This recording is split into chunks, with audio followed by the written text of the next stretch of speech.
Olá, amigas e amigos. Utilizo o espaço desse nosso 13º vídeo para fazer meus últimos comentários acerca das modalidades de tributação disponíveis, agora evoluindo um pouco mais no tema relacionado com as adições, exclusões e compensações para a identificação das bases do imposto de renda e da contribuição social pela modalidade do lucro real.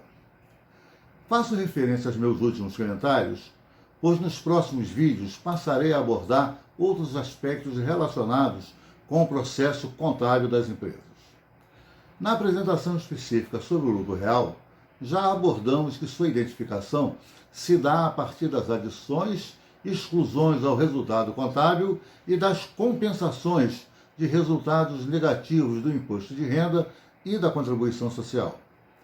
Nessa mesma ocasião, comentamos que o resultado contábil, que serve de base para a identificação do lucro real e da base positiva da contribuição social, deve ser apurado de acordo com a aplicação irrestrita de todas as normas contábeis disponíveis, comportamento referendado na Lei 12.973/2014.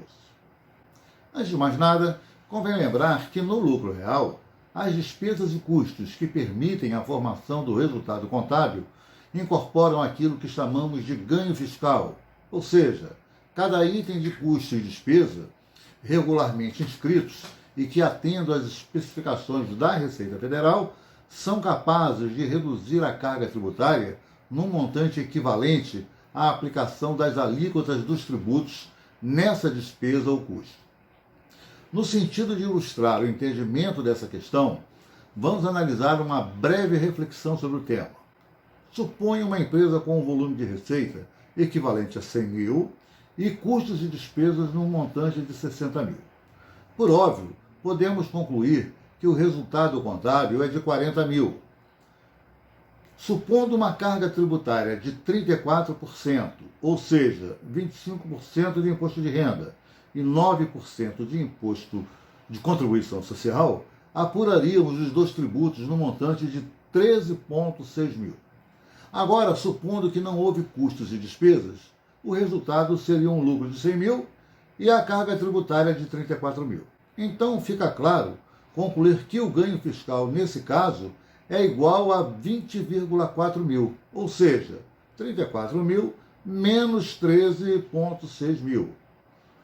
Equivalentes a 34% de 60 mil.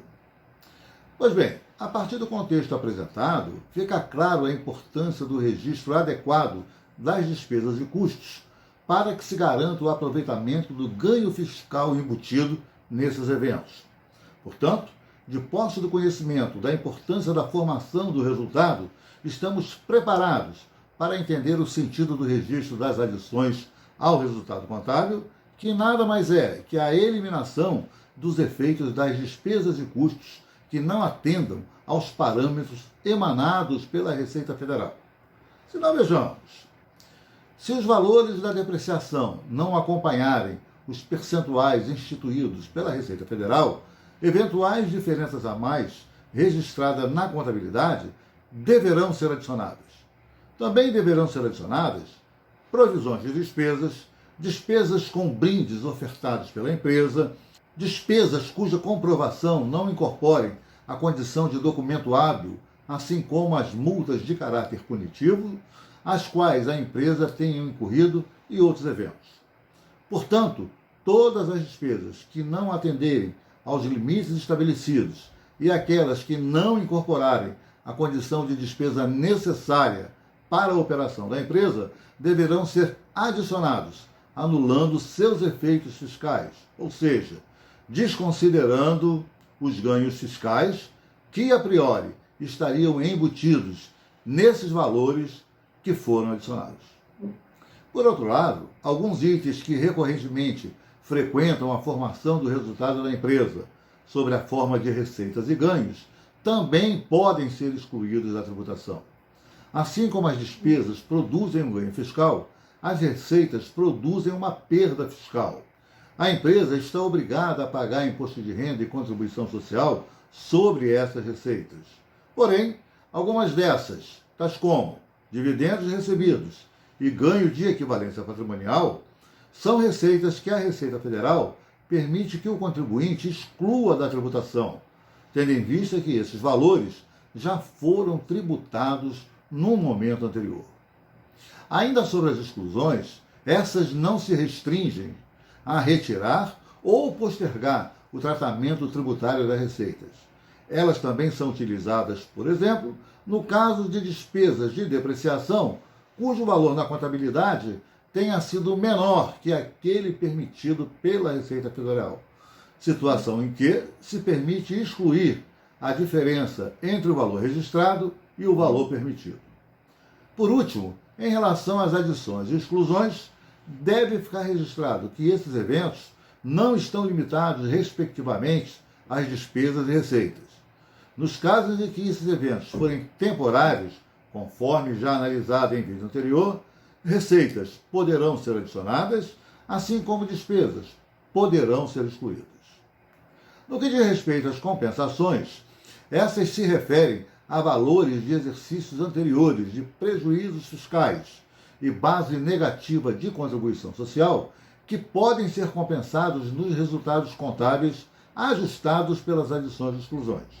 Porém, para a identificação do lucro real e da base positiva da contribuição social, essas compensações estarão limitadas ao percentual de 30% desse resultado contábil ajustado.